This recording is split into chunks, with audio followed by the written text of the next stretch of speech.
Okay, so again, namaste. Welcome to Anchor the Light. I'm here in Florida for Tony Robbins Unleash the Power Within, which is going to be in like 3 hours. And I was told that we have about 40 something thousand people online for the meditation tonight. Right, but I want to make sure I serve all of you. So there's this Korean proverb that I've been meditating on, which is quite powerful. It says, I'll read it to you. Even if you have many beads, they must be threaded to become a treasure. Okay? Even if you have a necklace, but if you have the beads that are not strung together, they're not a treasure. And this is very, very important because there's an ancient and presently applicable concept that we have to connect, organize, and utilize whatever skills we have. Right? Connect. Well, first you collect. You collect all the beads, right? And you string them together, organize them in a proper way, and utilize them. Now, why is this important? A lot of people have many skills, but the problem is they're all over the place. I'll give you an example. Let's say you're very, very smart. You're good at, logic. You're a very logical person, okay? And then you have a way to talk to people. You have a good presence when you talk to people. Great. And then from there, you can not only talk to people, you connect with them. And from there, you also are good in finances. Right? These are three separate things. You're very logical, your intellectually is very sharp. Emotionally, you can connect to people. And materially, you're good at organizing finances. Now, these three separately, they don't do much for a person until you put them together. So when you put them together, what do? You connect with people, and from there, you help them with their finances. You become their consultant, and they pay you. As simple as that. You got all three. You're a very smart dude. You know how to handle money, and you know how to connect with people. But if you have these skills, but you don't organize them together, you don't use them, they're useless. Okay, you're a smart guy. All right. Every day you just walk around. Okay, you're smart. So what? Doesn't do anything. Okay, you can connect with people, but you do not utilize your intellectual faculty. You just talk to people. There's like people who are good at schmoozing. They talk to people. They chit chat. After an hour talking to them, you go, "No, it's a complete waste of time. I didn't get anything out of it." Yeah, notice that because there was no transference of information or knowledge. And there are people who are good at finances. Okay, that's good. Then what? Okay, you're the smartest person. You know how to handle money. But at some point, you go, okay, I'm well taken care of. Is this all? But when you put it together, what happens? You're able to serve others. Make sense? Now, so that's mentally and emotionally. Another part, emotional connection, organization, and utilization is knowing in a relationship, let's say two people, could be husband, wife, boyfriend, girlfriend, parents, children, whatever relationship you have to be able to realize, what are their strengths and weaknesses? What are my strengths and weaknesses? Right? It's collecting data. Then you connect them. Okay. This person is good at handling money. I'm good at looking for people who could use that money. So together we can form a business that's using it for financial purpose. Emotionally, this person is very, very sensitive. You know, he or she is good at sensing. Okay, whenever we're around certain situations, he or she is very, very good at sensing what people really feel. Now, in my case, I'm not that sensitive person, but I'm a very willful person. I can get things done. By the time you put together, it's a yin and yang. You collect, you connect, you organize your skills together, and together you can be successful. Make sense? So mentally, emotionally, and materially. Now, material, another example would be something like this. If you have a company, you need marketing department, HR department, manufacturing department, finance department. The CEO, chief executive officer, basically connects all of them, organizes them, and utilizes all these different parts for a common goal for the company to be profitable. You see that? So you need all those ingredients. Now, I just realized the audio could be better, so let me improve it. All right. Now, again, so you need all the components. It's just like beads. If all these beads, you need to string them together to form a valuable necklace. Make sense? Now, spiritually, this is even more profound. So I'll just break it down for you. So you heard of pearls of wisdom, right? The pearls of wisdom. These teachers were strong pearls of wisdom. When you string them together, that's what you call sutras, a thread. So you heard of the Heart Sutra in the Buddhist tradition, Lotus Sutra. Sutra means thread. So threads of knowledge basically is what? You take pearls of wisdom, string them together. As you read them over and over again, you become more enlightened. Now, if you take it one step further, here's the interesting part. Most people have a misconception what Tantra yoga is. Most people think Tantra yoga is just sex. But in reality, the word Tantra in Sanskrit, if you really study it, it basically means a loom. You know, a loom in the olden days, you don't have big machines in factories. They basically have all these strings, and you have this person going. By the time they're done, they have a piece of cloth. So Tantra yoga, Tantra simply means taking pearls of wisdom that has been strung together as threads, and you weave them together, and you have a tapestry. So Tantra yoga literally involves the utilization, okay, after you collect, connect, and organize this knowledge, these threads of knowledge, right? You organize and weave them together to form a body of knowledge. So it involves spiritual energy, mental energy, emotional energy, sexual energy, etheric. So these different types of energies are being tapped into by the different techniques. You put them together, it's like a big old tapestry. Now, yoga means union. So Tantra yoga is simply utilizing these different frequencies of energy and information, put it all together so that the soul can experience oneness with the higher self, with the higher soul, and with God. So you're back to what? Collect, connect, organize, and utilize. You can do that with anything. Now, another way to look at this in spiritual practice, which I know some of you could really relate to this. Some of you, you meditate. People ask you, what did you experience? Nothing. What would you do? I was concentrating on this mantra. I was concentrating on this information. I was really, really focusing really hard. What did you experience? Nothing. Did you finish meditation? Yeah. What happened? More relaxed. Okay. Watch this. That's yang energy, like focusing, right? Concentration. In Sanskrit, in the Yoga Sutras of Patanjali, right? Ancient text sutras. Remember the threads? Okay. Threads of knowledge of yoga. That's dharana, one pointedness, prolonged one pointedness. The flip side of that is awareness, prolonged awareness. Like some people, they're so sensitive, a little bit of energy poured in their body, it's too overwhelming. They go to a store, they feel everybody's stuff. So when they meditate, oh wow, I feel that love, I feel that energy, I feel this, download, I sense this, they feel everything. You go, what's wrong with that? There's nothing wrong with it. Only one slight challenge there.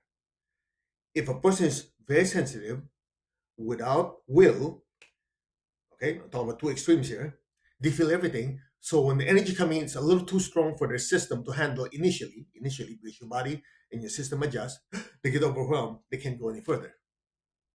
There's had some people that meditate, okay, that's too much. Okay. And sometimes people are not aware of it. This is what happens. They're oversensitive in the middle of meditation. They think their body fell asleep.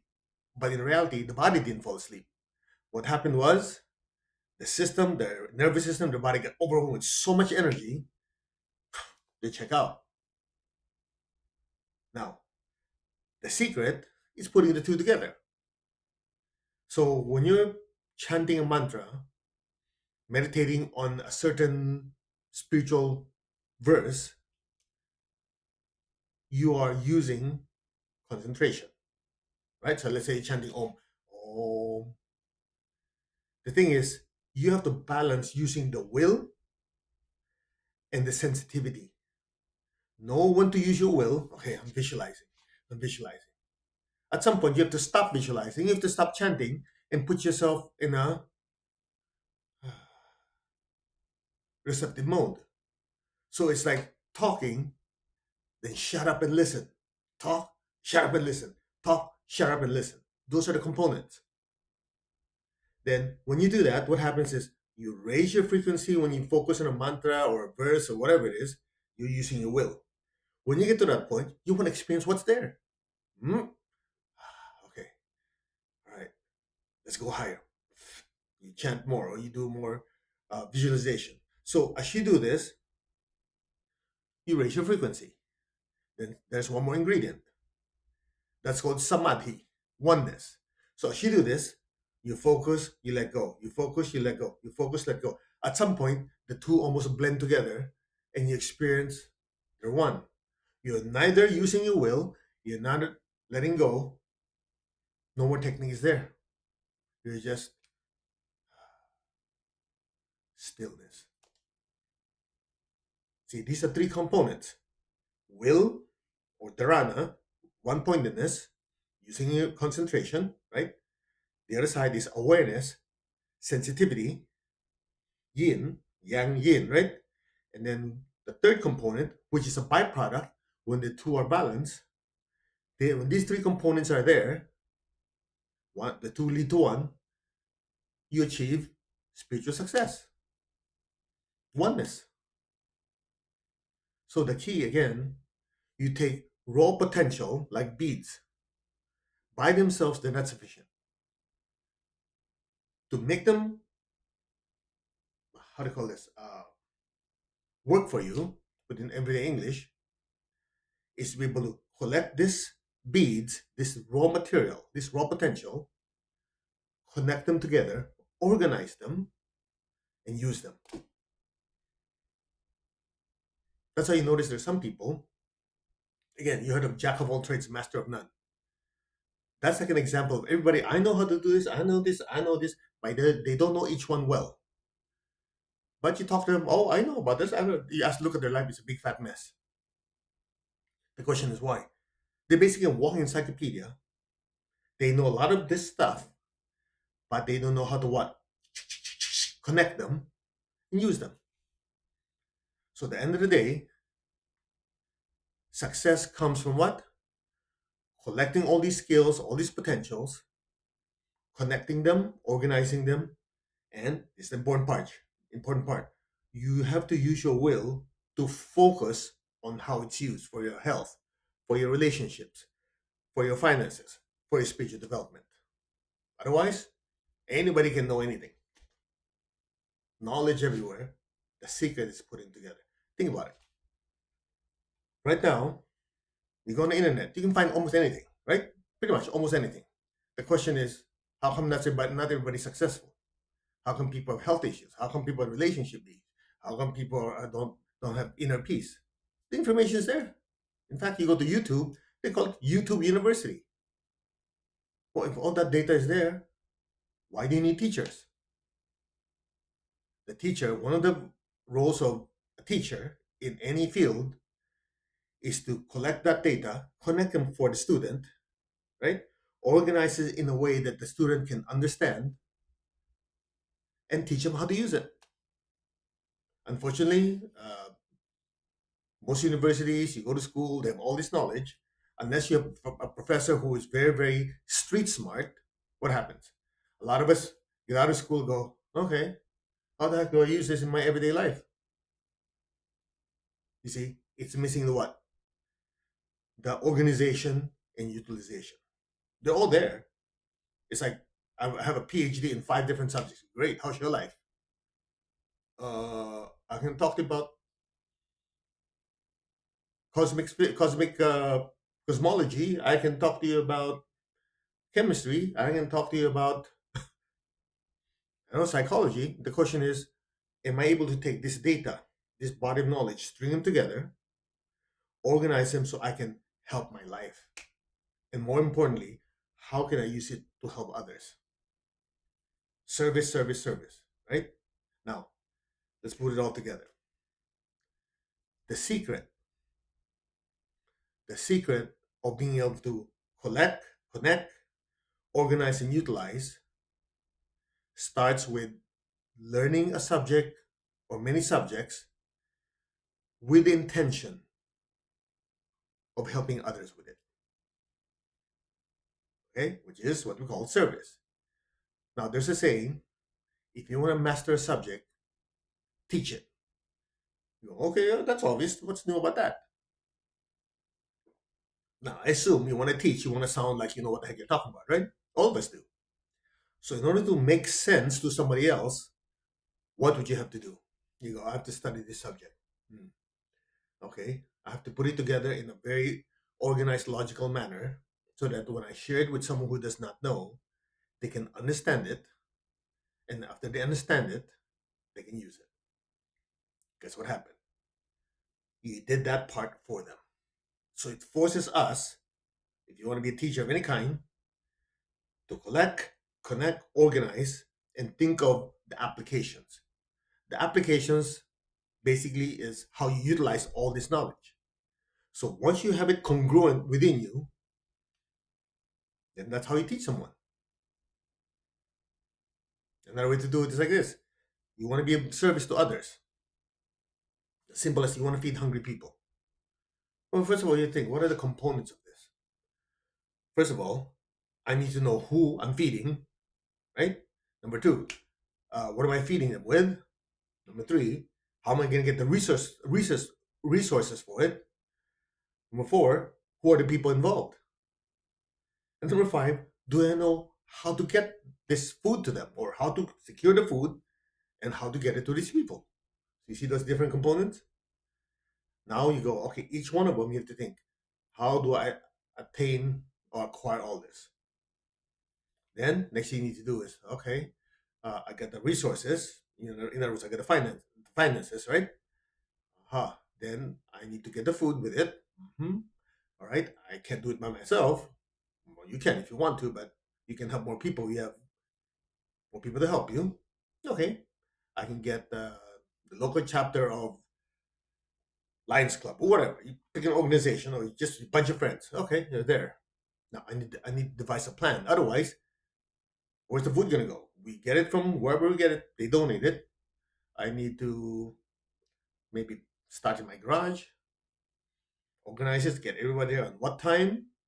From there, we organize. Okay, you pack the food. We go this. You take your car. You take your car. We go to the place we're gonna feed these hungry people, and we have to do it at this time and this time so that it's safe because let's say it's not a safe area, and we're gonna make sure that we do it in an organized manner so that everybody gets fed.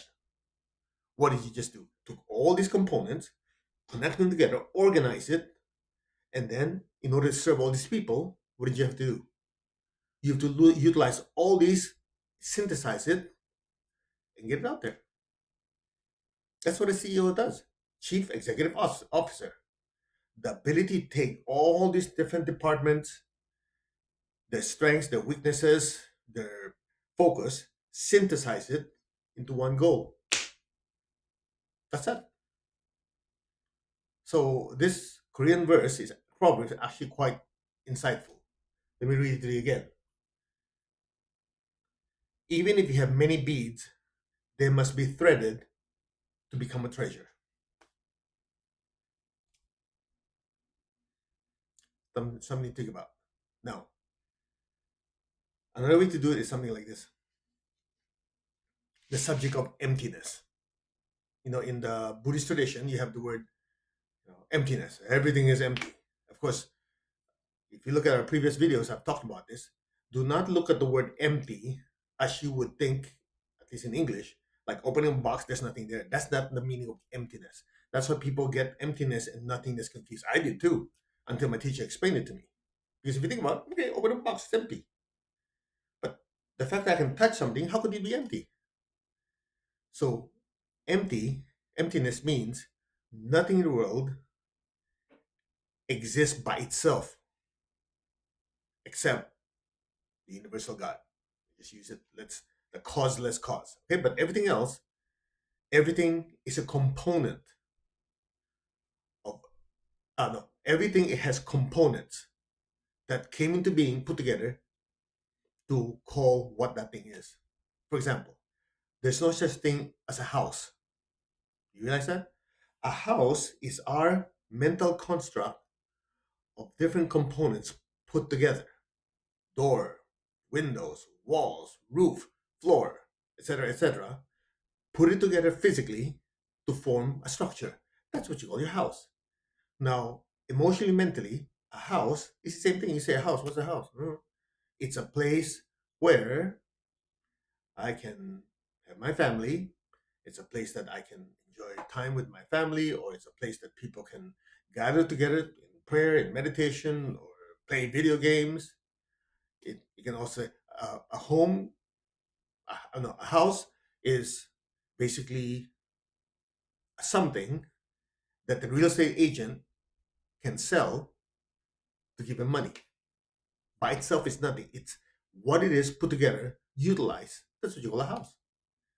That's how in the Buddhist tradition, when they say everything is empty, it means everything has components and has an effect that is put together by causes and conditions. Causes and conditions. So even something very, very abstract, like love and kindness. What is it? By itself, it's nothing. It's just a bunch of words. But when you study it, what are the components of? Oh, love is something that a person generates when they sense a certain connection. And love is a certain frequency that people receive and also experience when they get it. It's also something that permeates every being under the surface, where there's love for oneself and love for others. So by itself, it's nothing. You have to tear down. What is it? And then from there, what is the consequence of loving? So you have causes, conditions, you put it all together, you have a certain effect. That's why in the Buddhist tradition they say everything is empty. Everything is empty. Everything is put together by causes and conditions to call it what it is. Now you can reverse engineer this. For example, this is the one of the utilization of this technique when it comes to relationships. Let's say there's conflict between two people. So the conflict by itself doesn't mean anything. Yeah, but they're screaming, yelling, they're hitting each other. Okay, hold on. But if you break it down, that's really empty. It's caused by, watch this, it's caused by these two people inherently have a certain animosity towards each other. That's a cause. Then the conditions are such that both of them have stressful jobs. And it just so happened that day when they're together, when they got home, I don't know, the floor was flooded. So they're already irritated towards each other for whatever reason, but they're holding it together. There's a certain uh, animosity between them, right? And then the conditions are such that the floor is flooded. Now this things blow up. So that big fight that they have is not just based on one thing; it's based on many components. So if you want to fix it, you can reverse engineer it. You have to look at the components, right? Tear it apart, try to understand each part, and correct each part. It's just like you have a necklace that's already put together. You go, man, that necklace is ugly. Well, if it's ugly, what do you know? Very simple. You separate the parts, the different beads. You go, oh, it looks ugly because the colors don't match and this conflicts with this one. Okay, what if we change this bead, put it over here, this one, put it here? Oh, it doesn't clash. It actually looks good. So if you're an artist, okay, if you're an artist, that's your specialization. Think about it. If you're an artist, you have, I don't know, let's just make this up. Let's say you have 30 different colors, right? You have 30 different colors. If you have me do it, put it on the canvas, it'd be a mess. Because I know how to collect, I know how to connect, but I have no clue how to organize it. For me, it'd be like a blob of paint. Now, if you're an artist, you go, that's no problem. I take this color, put it over here, put this color, put it here, put this color, put it here. I blend it. Wow, it's a masterpiece. See, if you're an artist, you know how to organize and utilize it. In my case, my artistic skill is zero. Just throw it in the wall. Make sense? Or a musician, an artist. In my case, I bang on the keys, it sounds like noise. I know how to collect them, I know where the keys are. I know how to connect them. After I hit one key, go to the next one that's connected. But I have no clue how to organize it. You're a musician, what do? No problem. Hit this key together with this key, these two keys together. You have yourself a concerto. Wow, that sounds good in my ear. Because you know how to organize it and utilize it. So all these components have to be there, right? So if you have an artist, people look at it, wow, that's beautiful. Then you ask the artist, what are the components? Well, I have this color, that color, this. Okay, great. You replicate it. I don't know how exactly. Because the ability to organize and utilize them in a proper way is what produces the masterpiece. So if you're an artist, you do this all day long. For somebody who's not artistic, you're gonna go, I don't know, it's a white piece of cloth. Uh, get the idea? So I hope this helps get you thinking that raw potential doesn't do anything. Everybody has raw potential. Everyone. But the ability to put them together, connect them together, organize them, utilize them, is what will make you successful with your health, with your relationships, your finances, your intellectual development, as well as your spiritual development. That's it. In fact, when we meditate, that's what we do. I don't just say, okay, close your eyes and okay, do what you feel like. Some people, that's how they live their life. More often than not, life goes like this. Because there's what? No organization. So even in our meditation, when we do meditation twin arts, I don't say, okay, close your eyes, do what you want. No, we guide you through it. Okay. First, be aware of your heart. This activates the heart. Then you activate the crown. You bless the earth with pink light, with gold. All those different steps are basically organizing different parts. Human love, spiritual love. You bless the earth with it. Both are stimulated. Energy flows through you. It cleanses your aura and your chakras. And you visualize a golden light above your head. It raises your frequency. Chant Om, raise your frequency even more, cleanse your aura. And when all those components are together, I just say, be still and let go. And some people go, wow, so peaceful, quiet. And say, come back. You go, I don't want to come back. You see, the components are there. We collected them. Well, let me clarify. My teacher did it, not me. Okay, I'm just a spokesperson. Collect, connect, organize them, and utilize them. So you experience peace, stillness, oneness. Now, if I give them to you, okay, here, and you don't know how to organize it, okay, I know the prayer of St. Francis, I know how to bless the earth, I know the heart center, the crown, I know the Om. What the heck do I do with it? Make sense? So all the components have to be there and arranged properly. That's that. All right. So let's meditate. So be aware of your heart and your crown. Repeat after me. I am that I am. I'm not the body, not the emotion or the thoughts. I am the soul. I am a spiritual being of divine intelligence, divine love, divine power. I am that, the soul, the spiritual self. I am connected in one to my higher soul. I am connected in one to the divine spirit in me, the divine spark within me. I am a child of God. We're all children of God. We're one with God. We're one with all. There's only oneness. Be still.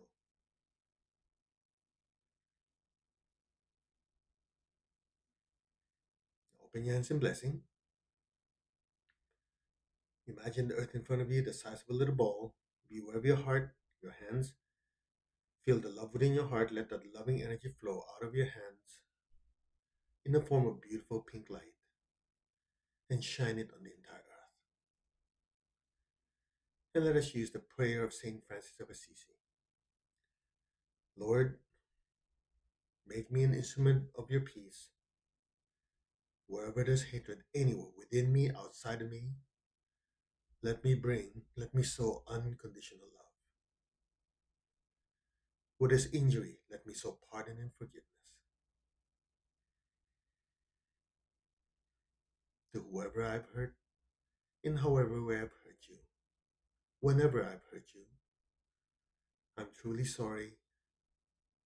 I've learned from my mistakes. I humbly ask for your forgiveness. To all who have hurt me, we're all children of God. We're all growing and evolving. And evolution involves time, process, and lots of mistakes. I'm still learning from my mistakes. So can you. You are completely forgiven. And may you be blessed with inner peace, inner healing. And may you also spiritually grow and learn from your mistakes. So be it. I release you. Where there's doubt, let me sow faith. Where there's despair, let me sow hope. To all who are suffering in any way, may you be blessed with hope and with faith in a better life. So be it. So be it. Where there's darkness, let me sow light. Darkness is the ignorance of one's true nature, that we're all beings of light. So may all be blessed with spiritual light and spiritual awakening. And where there is sadness, let me sow joy. Just be aware of your heart and your hands, and just flood the earth with peace, with love, with a spirit of forgiveness, with hope and with faith, with light and lots of joy. So be it. So be it.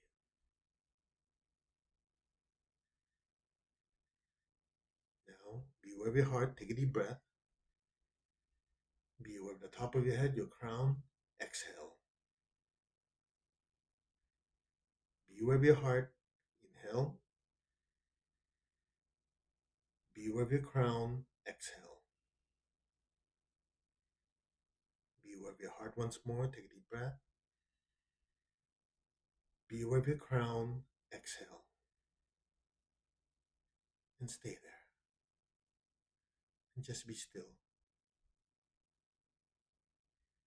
You might feel a tingling, a pressure on top of your head. That's your crown filled with beautiful golden light.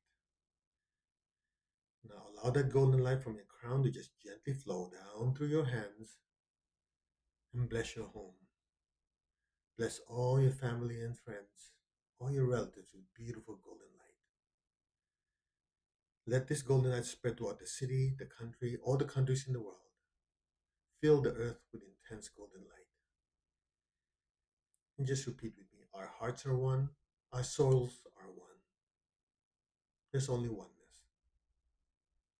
From the heart of all loving God, through my soul, through my entire being, may all be blessed with loving kindness.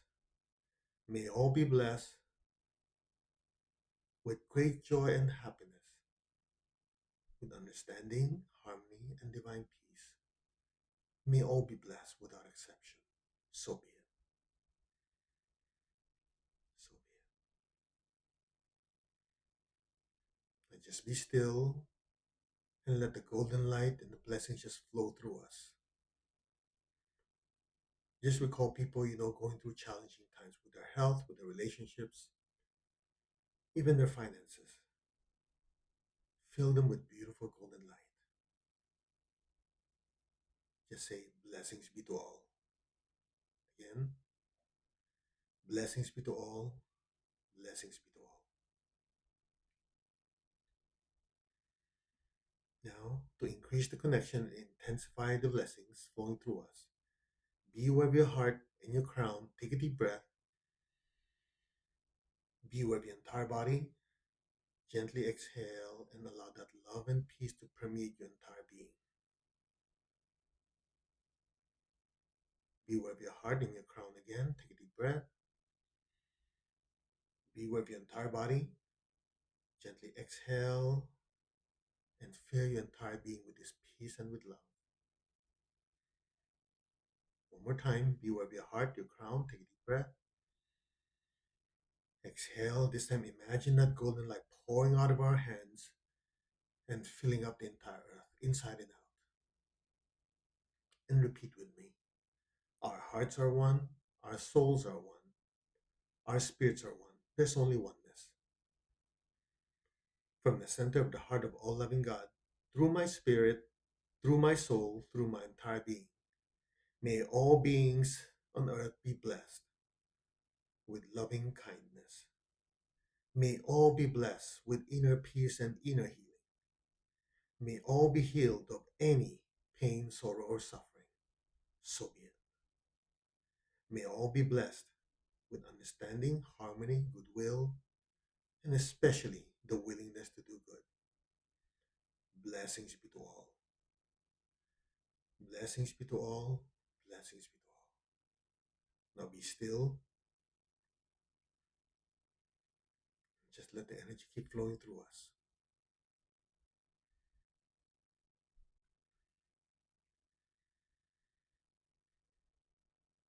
Now gently lower your hands.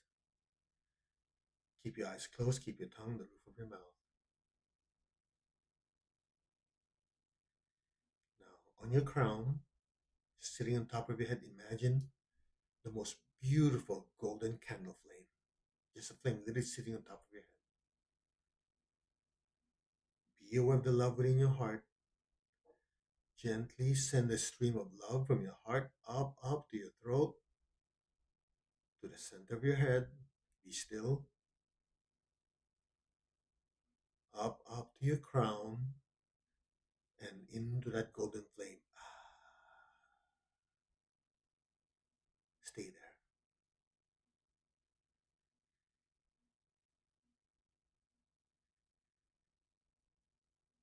Again, be aware of your heart.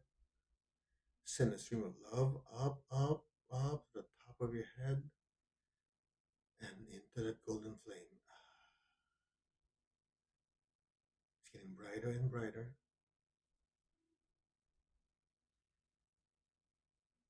Maintain your stillness and awareness in that golden flame. Simultaneously send another stream of love from your heart up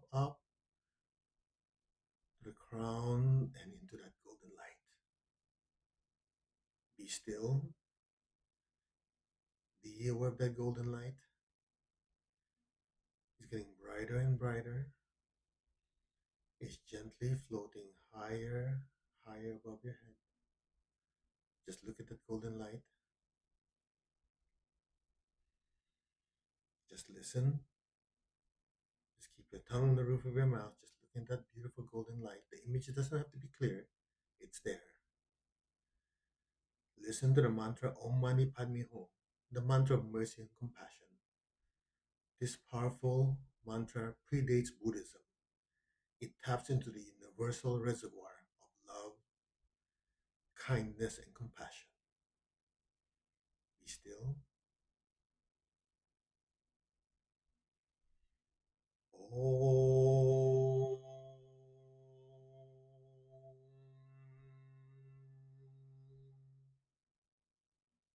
Mani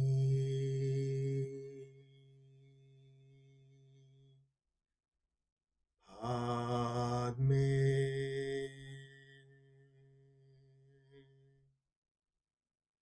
Hum.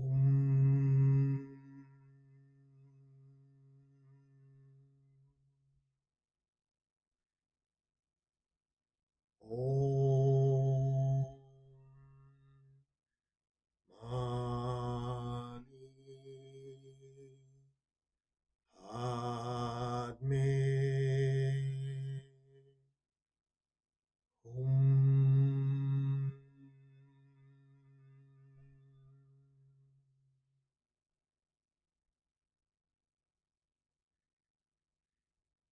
Om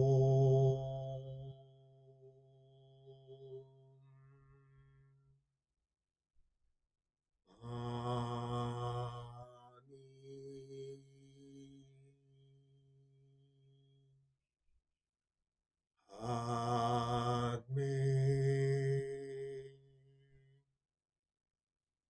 Om.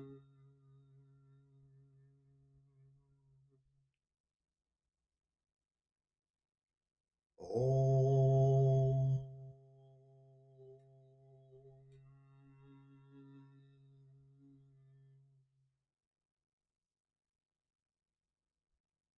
Be still.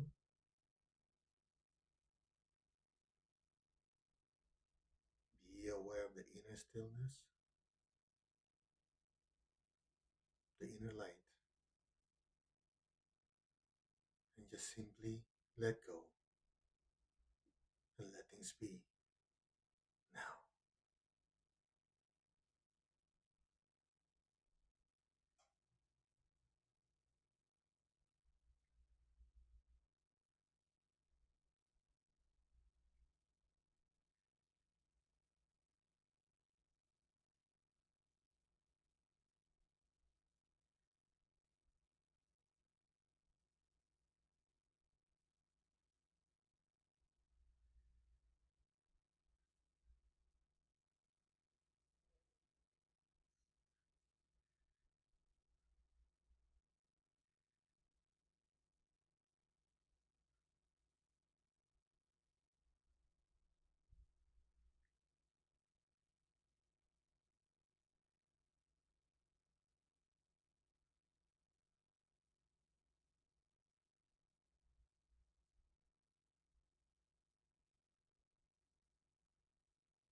Gently,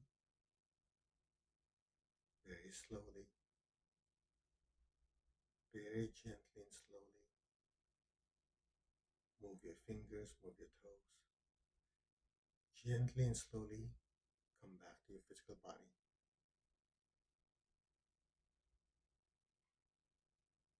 Gently raise your hands in blessing position once more. Picture all the people you love in front of you, your family, your relatives, your friends, especially the ones who have been nice and kind to you. Flood them all with beautiful golden light. And repeat after me. May all of you be blessed with good health, with much happiness, with abundance and prosperity, and spirituality. So be it. So be it. And so it is. Blessings be to all.